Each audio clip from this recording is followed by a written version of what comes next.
welcome. Wonderful. So, I see faces who have been with us on this extensive journey over the past few months. I see some fresh new faces. So, as we said, this session today is an opportunity to look at that thread that we've been exploring. We've been unwinding a thread of sequential concepts and teachings from Acharya Shunya. So, we'll be able to look at these today. So as we begin, let's begin where we started in the beginning. One question, one urge, one ache inside of all spiritual aspirants eventually is that the world seems to be constantly changing. We're struggling to find some kind of stability, some kind of contentment, some kind of happiness, some kind of security, but it seems like no matter what we do, no matter how hard we try, nothing out there is giving it to me in a long-term sense. And eventually on our spiritual journey, we start to look within and we wonder, all right, well, who am I? Who is seeking this happiness? And could the doorway to that happiness perhaps lie within me? Is there a portal to freedom inside of me? So this question is what compels us in many ways. And we see in the Bhagavad Gita, and Acharya Shunya mentioned this in one of these satsangas, that there are these recommendations that we receive from the Bhagavad Gita about what we should do to address this problem that we're all having. And so first we have to discover this problem of samsara. And today we'll review that word, what exactly it means. But essentially it's that unending cycle of happiness and suffering, of attainment and loss, of all the things. So we have to discover this problem. What is this problem I'm actually having? We have to identify it. And then through the Bhagavad Gita, they say that we should now become possessed with a sincere longing for freedom. We should really deeply find that as our anchor. That becomes a supreme goal for us. And we also have to realize that this problem doesn't seem to be able to be solved independently. We've been experimenting all throughout this lifetime, all throughout thousands of other lifetimes, and so we need some help, Bhagavad Gita says. So we should look to and lay down that struggling part of ourselves in front of a teacher, a guru, and seek some guidance. So these are the recommended way to get out of this thing that we're facing. And what happened for us over the past few months inside of this Key Vedanta concept series is it has held our hand through this process in a quite detailed way. We discovered the problem. We are inspired by knowing that freedom is possible. And the Guru, Acharya Shunya, has shown us how to understand and also given us practical advice, practical methods that we can use to experience that freedom. So we've got a methodical outline in this Key Vedanta concepts of what we're stuck in, how we stay stuck, how to free ourselves from that loop of suffering, and what is that presence that is beyond that bondage state that we feel. What is that presence? Was explored. And also, if there's this presence, and if I'm suffering over here, then how did I even forget in the first place? How did I reach this state of confusion? So we received answers to this. And we were reminded in the last few weeks of the fact that there is something inside of us that never forgets who we truly are. And we can touch that presence within us. So today we'll be getting this bird's eye view. This review today is woven through with many, many quotations pulled from various satsangas, ideas that we explored in our conversations. And at each step, we're going to take some pauses for experiential knowingness.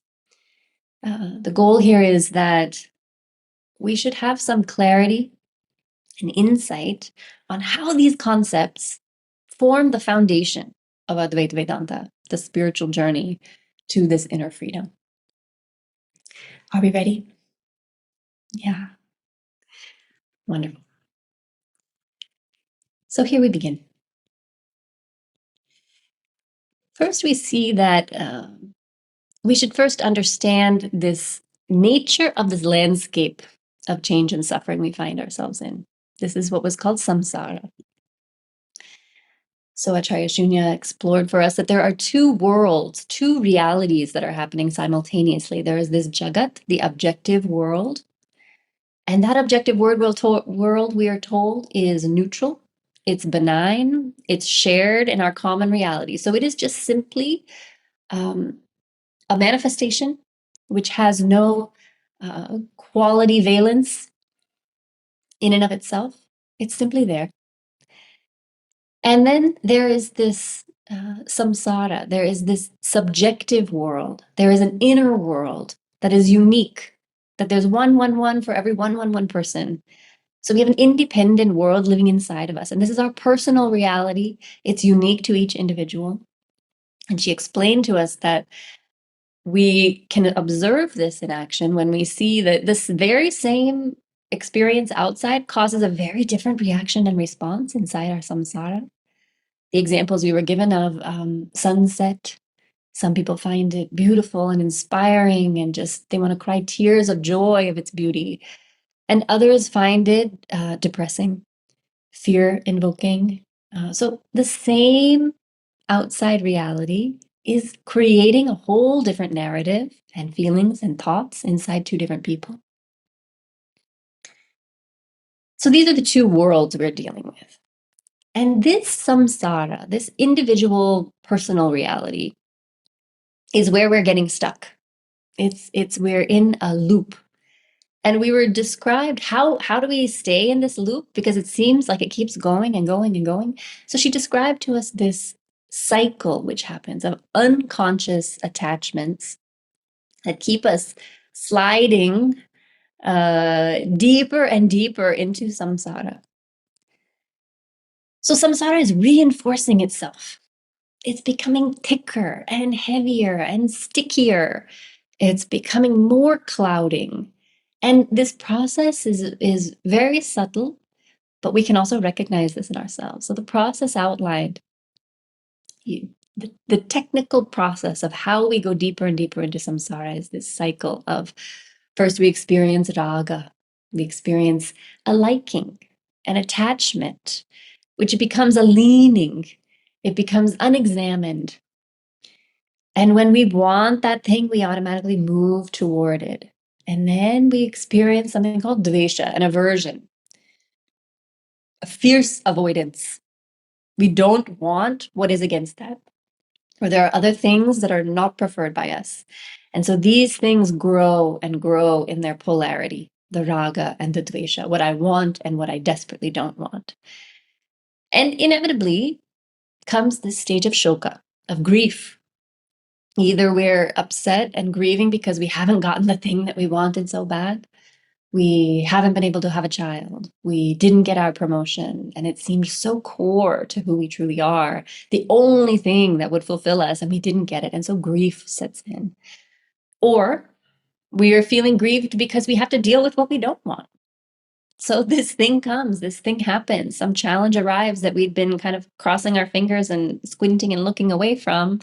And it happens. And so we feel a sense of victimhood, a sense of pity, a sense of grief. We sink deeper. Or we get the thing we want, and it eventually ends. It eventually ends. We love ice cream, but eventually the bowl is empty. So we feel a pang of grief, sadness. Example. And from this grief, the next stage comes this anger. So now that grief, that sadness kind of deepens and deepens and deepens, gains this power to it. And now we are angry. We're feeling righteous. And not only that, we take out this anger on the people who are powerless around us. And finally, when that anger again starts flowing in an unexamined way based on our grief over how we experience our likes and dislikes, a state of moha sets in, a state of total delusion. This is where we have a corrupted judgment. We start doing things that we know aren't right, that are against our deeper values. Between right and wrong, dharmic, adharmic, we start self-sabotaging ourselves. And then this cycle continues running and running. We keep chasing what we want and running from what we don't like. We're feeling like a victim either way. We're getting angry about the whole setup and sabotaging ourselves and others in reaction. So let us now take a pause for a moment and just rest in this knowingness. So I invite you to just allow these two models to kind of sink in about there being these two worlds. And remind yourself that this outer world that we all share, it's neutral. It's not categorically good or bad, aggressive or passive. It's neutral. And remembering that this same outer object or situation can cause any number of inner experiences for different people. So what I'm feeling and experiencing is unique to me and based on my own samsara setup, my own samsara cycling. And remembering that meaning and value for the outside world are created inside this subjective individual mind. So unconsciously, we are creating, building, destroying, and cycling through again and again inside of our very own subjective mind.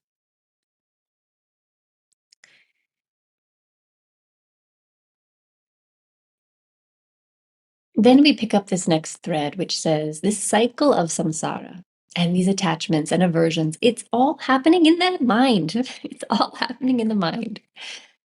So we're given the mind combined with the world. So we're getting inputs from the world and the mind is running a cycle. And those things, when they go inside the washer and they start mingling around, that becomes our samsara. But the mind alone, and this was a key piece Acharya Shunya brought forward for us, was that, but the mind alone is not, the mind alone as a tool, as a function, it's not those things. The mind alone is something called sattva. Sattva is this quality of purity, of clarity, of right perception, of light. It's this quality that is the mind. The mind is maximally made up of sattva in its natural state, in its inherent, authentic state. It is shining with sattva. However, there are these other qualities that are also existing. And so we explore those with Acharya Shunya. We talk about these other vibrational qualities of the mind. These include tamas and rajas.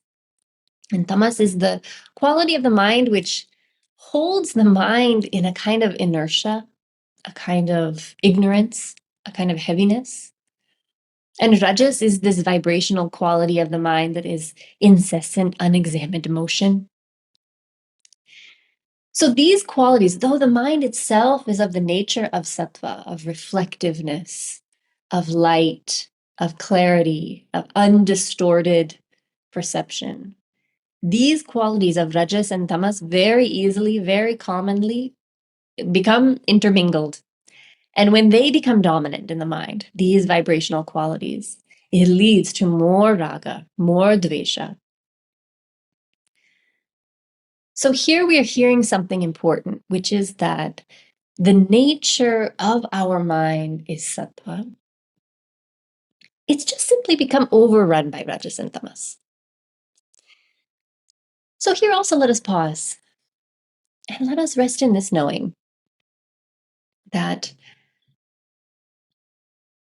when we conceive of our mind, take a moment to just become aware of your mind. You have this faculty within that is capable of perceiving, capable of analyzing, capable of projecting, planning, observing. It's able to do many things. So visualize that mind. And often it feels like it's running away from us. But now visualize your mind in its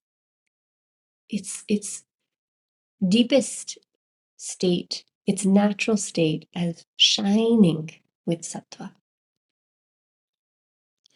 Visualize this mind as functioning as a divine mirror. This sattva quality is reflective. It has a luminosity. It has a clarity. And when you look into this divine mirror of your mind, you see your own divine face. Clearly, undistorted, as it truly is. Because the mind has this nature of sattva, we're told through these satsangas that we actually don't have to go anywhere or do anything to become self-realized. We can understand this ultimate reality right here in our mind, existing right now, within you, within me, within all of us. Currently, our mind may be more dominated by rajas and tamas, but there is this ever-present sattvic nature. So just take a moment to pause and feel that underlying sattva of the mind. You may have various kinds of relationships with your mind. It may be an excellent friend to you, but it also may be a source of distorted ideas, self-critical thoughts, distorted conclusions about the outer world, about other people, but deep within it is pure sattva. So this truth we received about the nature of our mind. This mind, since it's sattvic in nature, we have to clean it up because this tamas and rajas is coming all the time. So it starts, that raga and dvesha starts when that rajas and tamas become more dominant. So we're asked, and Acharya Shunya has this very, very pleasant shorthand word for it. We're asked to be sattva farmers. We have to return the quality of our mind back to a sattvic state. So we cultivate sattva in small ways, to just sort of gently shift the qualities of the mind, isn't it? And we can talk about many different ways of being able to just clean up, calm the rajas, clear out the tamas, and see that emergent sattvic mind underneath. And by doing that, by cleaning the mind, because it's then, once it's cleaned, ready and easily reflects our divine nature to us, we can perceive our own self, deepest self. A sattvic mind leads us to what is called moksha. Leads us to moksha. And moksha, as Acharya Shunya described, is a freedom from samsara.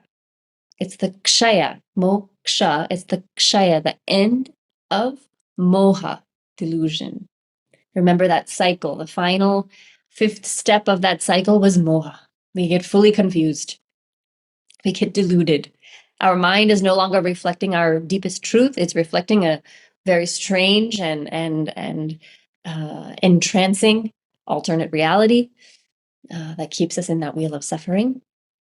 So moksha is simply this end of that delusion.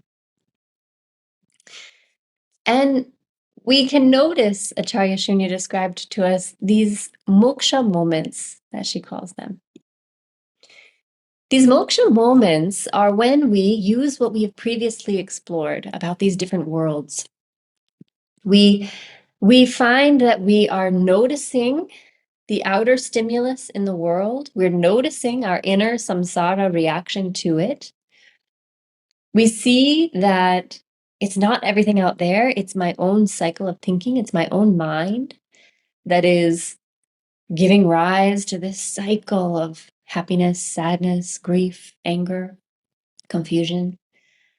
And we're able in these moments, these tiny moments, to step out of that delusion, to notice that outer stimulus, to step away from it, to breathe, to start again. So this gradual process of linking together these moksha moments is where we are questioning our mood, questioning our attachments, questioning the roots of our fears, but being gentle with ourselves and starting over and over again. So the reassurance we have here and where we can sit and rest in the knowingness is that awakening, what is called moksha, the end of all of our delusions, that awakening and freedom is a gradual, we can say kind of spiraling journey. It's about planting seeds of wisdom, planting seeds of sattva through our food, through our lifestyle, through imbibing wisdom, through contemplation, through this stepping back and having more and more moksha moments rather than diving in and fusing with our samsara moments. We begin to tend those seeds of sattva, cultivate them in our very own mind. We start to prune these false beliefs. We start to question and pop those rajas and tamas increasing habits, pop those ideas and beliefs and assumptions. And we're reassured at this stage when we talk about moksha that this striving part of ourselves, that part that in the very beginning of our spiritual journey is yearning for freedom, that striving part of ourselves, it really doesn't have to rush or try too hard. That part of us that makes the same mistakes over and over again, we're reassured that it's always the right time to start anew. And it speaks, this definition of moksha, of the end of delusion, speaks to that part of us that wants the firework, the volcanic eruption of awakening. And we're waiting for it. We're waiting for it all to just be wiped clean. And we're reassured again that this kind of spiritual experience, this kind of journey is very sequential. It happens in gradually. And we're reminded that it's not something that has to happen to us. So we're reminded that the spiritual experience we're seeking, it's there. It's present within us. It's a gentle flame that's already burning bright inside of us. And so we can know that glimpses of that freedom, of that clarity, can happen at any moment. And so we're encouraged to acknowledge those moments of moksha we experience, to savor those moments when they occur, and to use them to encourage ourselves to continue cultivating sattva in the mind so that we're able to, again and again, have that reality popping up inside of this samsara. Then we take ourselves forward, and the question now will come, okay, great. We've explored this samsara. We've explored what is all happening. Now, if samsara is not this ultimate reality, the questioning student would ask, okay, then what is the ultimate reality? If what I'm seeing is not as real as I think it is, okay, then what is? And the next concept we're brought to is the concept of Brahman. And here, Acharya Shin described this all-encompassing presence, this all-encompassing reality that is beyond the samsara, that is transcendent of the samsara. So I invite you now to again pause in this knowing, this exploration of Brahman. It's truly beyond words, but we are given some descriptions from the rishis, from the sages, from our teacher, from the scriptures, who are reporting back from having experienced that state of Brahman. So let us now rest in this knowing. You can, if you'd like, you can place a hand on the heart or a hand on the belly, or place the hands in a mudra. And I'll just recall a few selected quotes from her Satsanga that hint to us about the reality of Brahman. And perhaps as you hear each line, you can let it echo and become vast inside of you. And truly entertain the possibility of you being included in this oneness, in this divine, expansive understanding of reality. Give yourself permission to entertain that possibility. So Acharya Shunya tells us that the root of the word Brahman is Bri. It means that which is the biggest, eternally expanding, inexhaustibly boundless. And the perception of your smallness, separateness, it's a mind-based perception. You are actually one with a boundless, all-encompassing, limitless spiritual reality. The nature of Brahman is Satyam, truth. That means Brahman is that which doesn't change across time and space. Satyam.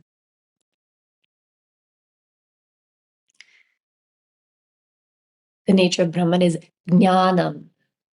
It is awareness, pure, objectless awareness.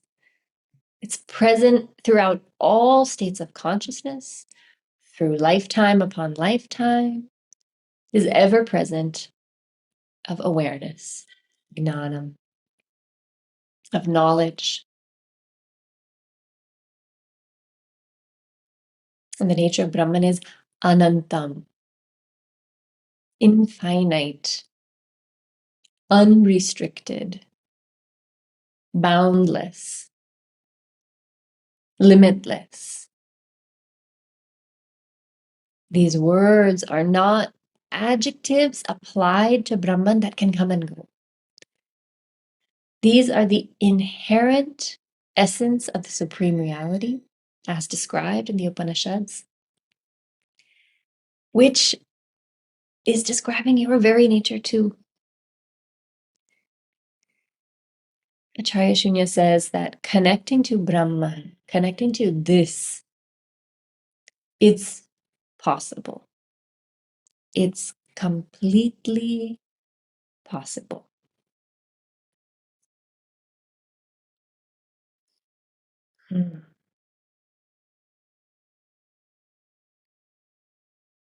So I welcome you back. And we're exploring this Brahman. Why should we explore this Brahman? She preemptively answers this question for us. Seems something so vast, seems something so disconnected from my moment to moment life. Sounds nice. But what is the purpose of knowing about this Brahman now? I'm not there. I'm definitely not there, we can say to ourselves, because we think it's something separate from us. So why should I spend some time knowing about this? And she reminds us that to discover how to get out of this cage of the mind, we have to be shown the ultimate bigness, even though it seems so far from us. She says that it's important to know what's possible and where we are right now. So we should be able to see that possibility, know where we are right now, because only then does a map between the two make sense. When she's giving these teachings, when she's giving practices, when she's giving recommendations, only when we know where they're taking us to Brahman awareness will those intermediary steps seem relevant. And we're reassured that just as thoughts, our cycle of samsara, led us into delusion, led us into moha, we can use these very same thoughts to come closer to recognize this deepest inner truth. So by describing Brahman, by filling our mind with ideas about Brahman, we change the trajectory of our thoughts and orient ourselves towards that truth. So I now want to remind you of something, which is that Advaita Vedanta, and which we're studying these core foundational concepts, Advaita Vedanta offers us this very unique possibility. Unlike other philosophies or religions that say, it says that God is all around us. It's in every atom of the universe. It's beyond all concepts of space, time, and dimension, and more. God is one and the same as the very spark of intelligent awareness and bliss, which seems hidden but is within us. And the truth is, Advaita Vedanta says, we are all powerful, yet we feel limitations all around us. We feel limited and constrained and contained everywhere we look. We seem to have forgotten who we really are and what this universe is actually made up of, its divine essence. We seem to be filtering it out, unaware. We are woefully unaware of God's presence within us and everywhere around us. So now a very good question will arise. Okay, if this thing, this something that we're being described, if it's so big and so all pervasive, and you're telling me it's in every single particle, then how did we forget? Why don't we know our true nature? What happened that we forgot? Isn't it? It seems like, okay, but then how can we be so forgotten? And so Acharya Shunya at this point brings in the next concept of Advaita Vedanta, that she introduces us to the concept of Maya. So here, Maya is the definition of Maya is it's something that which appears to be something, but actually it's not that. It has an appearance of something real and permanent, but in essence, it's actually not. And as we begin into this, and if you have been with us previously, you may recall at this juncture, it felt like this inquiry into Maya. It asks us to question and challenge some deeply fundamental ideas we hold about reality that the world reinforces for us, that we've been conditioned to believe.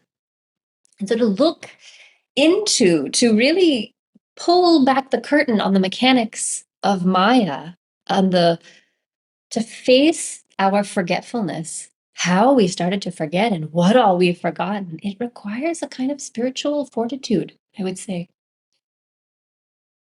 To start to look there, it's really to enter into the heart of this spiritual yearning and desire. We're trying to turn the tide on our forgetfulness by knowing how we forgot. And you may have recall from earlier or consider this a preemptive, not a warning, but just a preparatory remark that staring deep into Maya can feel a bit disorienting. It can feel painful, it can feel grievous, as much as it can feel liberating and blissful and transcendental. So that's why when Acharya Shunya first introduced this concept to us, she began first in sweet and compassionate, I felt, way by first gently revealing to us um, through stories how all we once believed to be true and real and concrete is in fact a kind of mirage, is in fact a magical projection. And so she used, from the start, she used these stories. And you may recall some of them. She talked about how, and these stories are classical examples, they're stories from oral tradition that toggle our idea of reality. She talked about the fire spinner. Someone has a fire of something burning on the end of a rope, and they spin it and spin it and spin it. And now it's only a dot of fire. It's only one ball of fire. And yet when you look, it appears to have a shape. It appears to be a circle. So it has an appearance of something, but it is not that. It's a circle, it's a dot, but it appears as something else. She had a story about a Swamiji who was playing as a child. And there was a touching kind of story around that. There was a story about and in that story, the conclusion is that he thought he had to be so careful and so aware and so calculating to make it through this play maze that they had created, when in fact, when he opened his eyes, there was actually no obstacles at all. So Maya makes us believe that we have to be so conscientious and so careful and so strategic to navigate all of this, but really, truly, it's all a projection. Um, we heard the story of the king who, in that story, there was some kind of dividing up an inheritance, and somehow through the machinations of the story, something that logically didn't make sense turned out to practically make sense. So Maya is very confounding. We heard the story of Narada, this sage who comes up in many stories. And in his story he was with Krishna in the forest, and he went off to get some water. Krishna asked him to get water. And as he walked away, he ran across someone. He fell in love with them. He lived a life with them. He had children with them. And then a storm came and a flood came and whisked away everything he loved, his home, his lover, his children. And in the moment of his deep, deep grief, Krishna pats him on the shoulder and says, "Where have you been? Where's the water?" And it's revealed that this entire narrative of life had existed inside of Narada's mind just for 10 minutes. And so Maya's like that. We're living lifetime upon lifetime, elation, joy, pleasure, grief, loss, all those things of cycling. And yet, when the divine awakens us, we will realize that it was all an illusion, it was all a mirage, a projection. And we also heard the story of these blindfolded people who they couldn't see, but they were all given a different part of an elephant to grab onto. And depending on what particular piece they had, they said, "I know what it's all about." And they described the tree trunk-like state of the leg, or the rope and wiriness of the tail, and the leatheriness and flexibility of the ears, and all these things. And because they were holding a tiny piece, they thought they could understand the whole, but yet none of them could even conceive of the elephant in itself. So these stories kind of came at different angles. We were introduced just to soften our idea of reality. And I encourage you to revisit these stories. And they're very pleasant to hear these stories and then kind of retell them to yourself, like a child being told stories that will help us deal with greater realities that we may not be ready for. But the story plants the seed of the truth inside of us. So I invite you to revisit those stories and explore them. After she softens us, warms us up to this idea of Maya, then she gives us some very key aspects of what is Maya and what does it do. And here we're described two powers that Maya has. So first we hear that Maya is the power of Brahman. It's a Shakti that belongs to Brahman. It's a power of Brahman to both conceal the truth of our Brahman nature from ourselves. It has that veiling quality which comes through in tamas, that guna of the mind. This is called Avarana Shakti. And it has the power to project mirages of separateness, of names, of form, through this projecting quality that comes from Rajas, called the Vikshepa Shakti. And these two working in tandem, this is how we forget. We are veiled, the truth is veiled from us, and an alternative is projected. And this is constantly happening. We are a curtain is pulled across our awareness, and onto that curtain shines an alternative. And all we can see is that projection. And so it makes very much sense that we would be convinced that that was real, that that would be the truth. So it's quite reasonable that we get so stuck and lost and forgetful. So here, let us again rest in some knowing and receive some of the words Acharya Shunya shared about Maya. She says that it's simply part of the setup that we get entangled in Maya, that we become forgetful. And there's no shame in us having fallen asleep to ourself because of Maya. And when we understand that Maya is a mirage, that it's not as concrete and threatening as we believed, but that it cannot give us the safety and security we once sought in it, because it's not as real as we think, that it's Brahman experiencing itself. And when we come from that understanding, we begin to be free of its trap. In fact, how we forget is explained, but then why we forget, we need Maya, we're told. And she shares stories about this. We need Maya so that we can experience Brahman.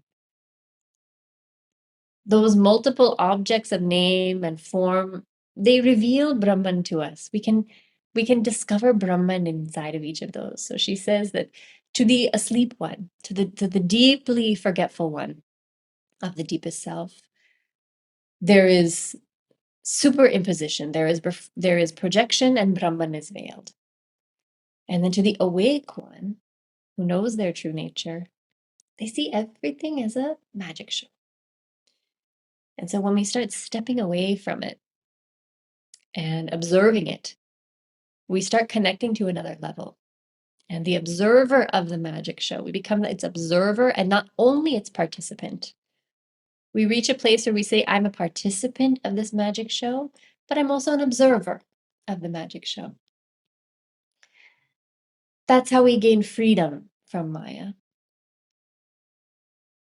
And a very important remembrance that she emphasized was that Maya is the creative power of Brahman. It's not separate from Brahman.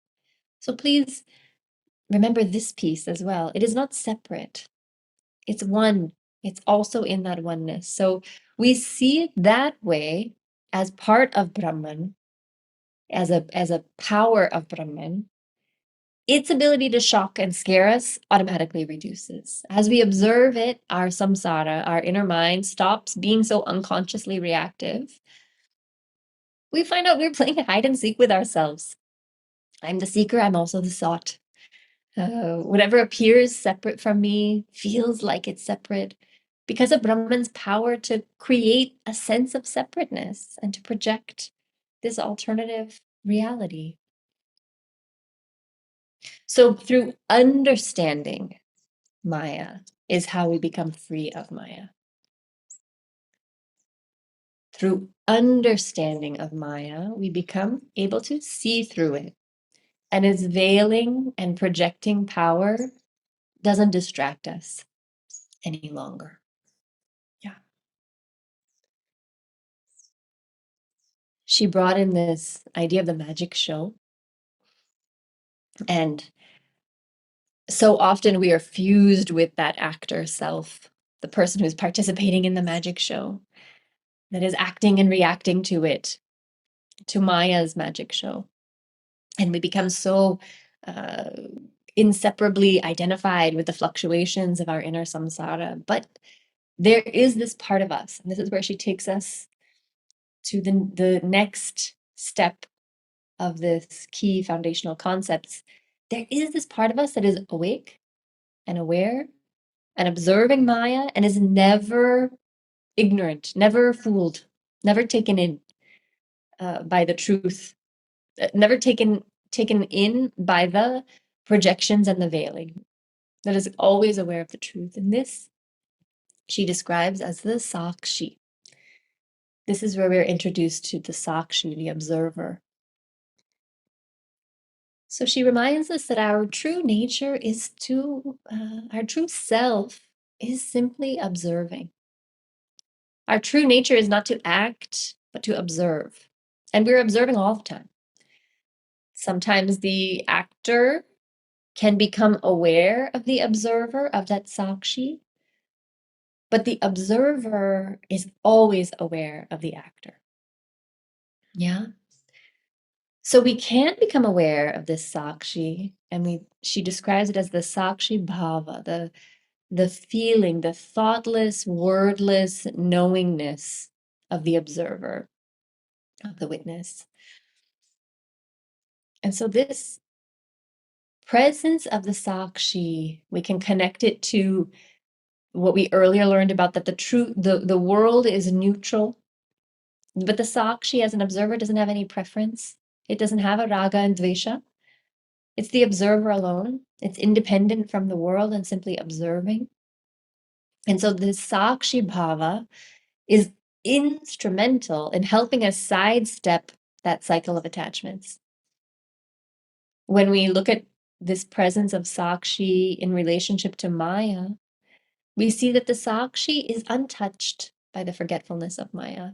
It's always awake, and it's never asleep inside of this cosmic dream we're finding ourselves in. And when we look at Sakshi in connection with the concept of Brahman, we see it's the conscious awareness that Brahman nature is the Sakshi. It's the observer. And it's untouched by Maya. So we look at ways to witness and observe. We can observe our physical body. We can observe our breath. We can watch our attachments and samsara rise and fall. We can observe the tamas that creeps in. We can observe the rajas that pulls us away and into the world. We can even observe the sattva as it shines in our own mind and illuminates our samsara in a new way. But this observer presence within is constant. So we begin to see through these foundations of Maya and with the Sakshi, and find that this foundation of things that once felt so concrete is more of a mirage. And what emerges in us is a deep knowingness. So as the Maya starts to crumble, as it becomes more phantom-like, this feeling of deep presence emerges from within. And so we know when we have the Sakshi there and we start to question Maya, we see it as an invitation to a deeper reality, not a loss of reality. So the feeling of fear, the feeling of that we're losing something by seeing through and letting go of our clutch onto the world, does not feel like a loss. It feels like a stepping into a deeper awareness. And we remind ourselves that I think I'm this actor with all these attributes, but I am the Sakshi. I am that presence. And finally, Acharya Shunya brings us to not only is the Sakshi here in our waking world, in all of this samsara, there's a witness. But she says the Sakshi even is present in all these states of consciousness, in all these states of awareness that we have. So she described to us that there are these 4 different states of consciousness described in the Upanishads. We have our waking state, which is the one that we're acting in right now. We're all ideally awake at this moment in the waking world. And then when we fall asleep, we go into a dreaming state. And when we even go deeper, and the Sakshi is there, and then we even go deeper into the deep sleep, there's no dreams, but the Sakshi is present. And beyond that, and we mostly cycle in these things. We wake up, we fall asleep, we go into deep sleep. And then there is this deepest and transcendent state of consciousness, the Turiya Avastha, where the Sakshi is also witnessing and present there. This Sakshi is present through all these states of the mind, of consciousness. And to know about these states, to know the Sakshi's presence within them, means we can move consciously through our journey of self-remembrance. It's also possible to evoke that Sakshi observer in all those states of consciousness. So she described to us about, first we bring the Sakshi awareness in our waking world. Then we even begin to become aware of our self witnessing the dream. We can even become aware of our deepest self, our Sakshi, in the no dream space. And then we reach that Turiya Avastha, that transcendent state. And that is when we will be able to witness that densest, the densest layer of Maya. And beyond that layer of Maya, she says, is the divine. So by practicing awareness of Sakshi in all these states, it gradually can guide us to a deeper awareness of deeper states of consciousness and bring us to that doorway. It seems very exciting.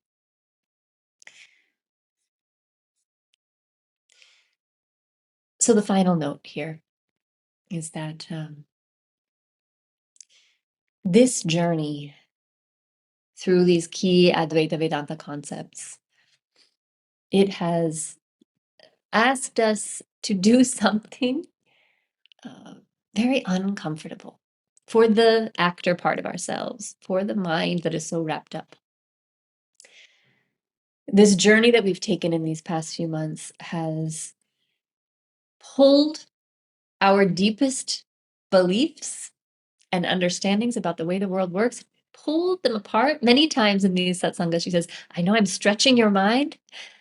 We've been pulled, and then reconstructing our idea of who we are, reformatting our mind's function and honing it into a tool of self-awareness rather than delusion. We're deconstructing and now pulling ourselves back together in alignment with deeper truth. And yet, in the deep churning and turmoil that can occur with this kind of inquiry, instead of being left feeling orphaned, helpless, robbed of all that we once counted on for security and joy, this final note we're left on with, I deeply appreciated this quote, wanted to bring it here as we closed. She says, Advaita is not nihilist or absurdist, meaning it's not saying there's no point to this whole world and we should just blow it all up anyway. It's not absurdist saying, look at us inside this hall of mirrors. So she says, Advaita is not nihilist or absurdist. It's the dream of the divine. You're having adventures. And the more you realize it, the suffering will start reducing, compassion will arise, and heaven will be found here in the process of waking up. So self-realization is waking up from the dream. So this is where she takes us, where she takes us in this journey.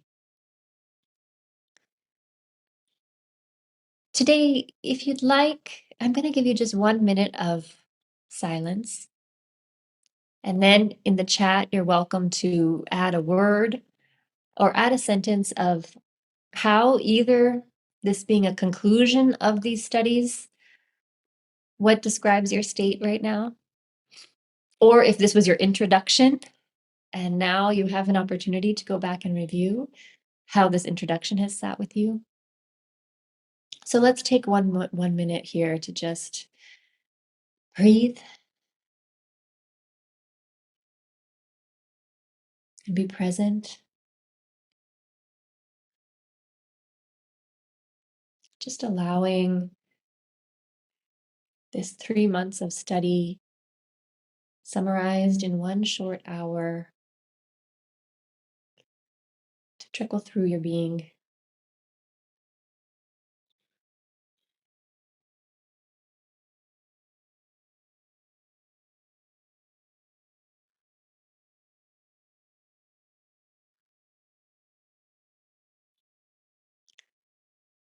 So if you'd like, you can leave a word in the chat, or I also invite you as we move forward to bring your shares to the community forum as well. But how are you right now? How are you? Full, digesting. Yeah, that was a big meal, was it not? Yeah. Mhm.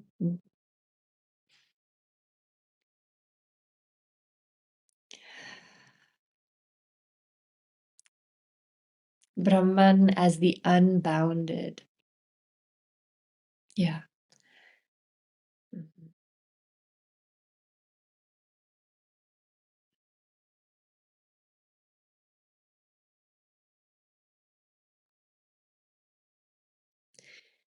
Another share. It's still overwhelming and feels distant, but with so many pointers. Yeah. So we see where we're headed, isn't it? And it's okay to not be there, but at least we see. Feels like a journey to take and rush in taking it. It's a personal journey and will also be a collective one. Feeling empowered, reflecting on the relationship between the gunas and the senses. Pivotal. Happiness inside and out. Very pleased with this journey and much to continue contemplating. Yeah. Feeling freer to act and much more prepared for starting karma yoga. Yeah. Now we know what we're acting inside of, isn't it? That this is a new idea of a new understanding of the stage on which we're acting. The dream of the divine feels hopeful. Yes. Feeling more cracks of openness and awareness to the divinity that is all around, inside and out. Feels like hearing and understanding truth. Beautiful. Beautiful. Well, thank you. Thank you for these words. Finally, feeling grateful to be here and that I found this community, Acharya Shunya, and these teachings. Thank you. Yes, thank you. So here we close. And from my side, I want to say it always feels like a miracle when an intended series of study happens without a hitch. We made it, and we covered exactly what we wanted to examine. So I feel grateful to Ishvara for orchestrating all of this. And I wanted to just share that I feel